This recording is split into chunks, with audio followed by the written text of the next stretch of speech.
Hello guys, good morning sa inyo. Welcome back to my channel guys. Ngayon ulit ako mag-upload ng ating video kasi nga busy ako at wala rin ako dito sa bahay.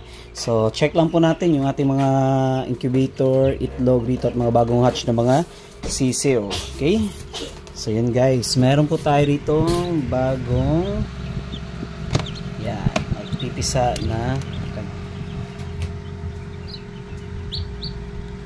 sisiw. Yan, lumabas.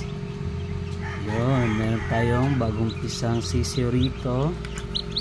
Yun, so nakita naman natin kung paano sila lumabas. Nakalabas siya, and then ito may isang piraso rito.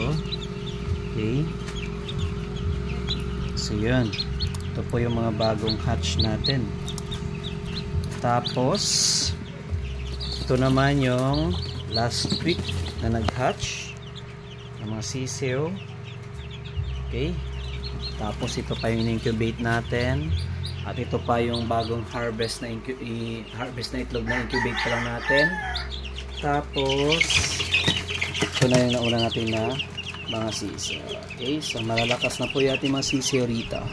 Okay, so ito na lang yung bagong hatch. Yan, tanggalin po natin ito para ma-dry po yung sisiw. Okay, so mas maganda talaga guys na i-separate agad dito para hindi po maging crowded dito sa loob nating tray. Okay, para makagalaw po ating mga sisiw. Okay, ibalik lang natin ito guys dito banda.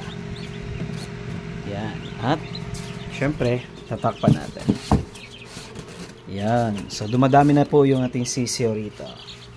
Yan, okay, so yun lang guys muna yung update sa ating video. So thank you guys for watching.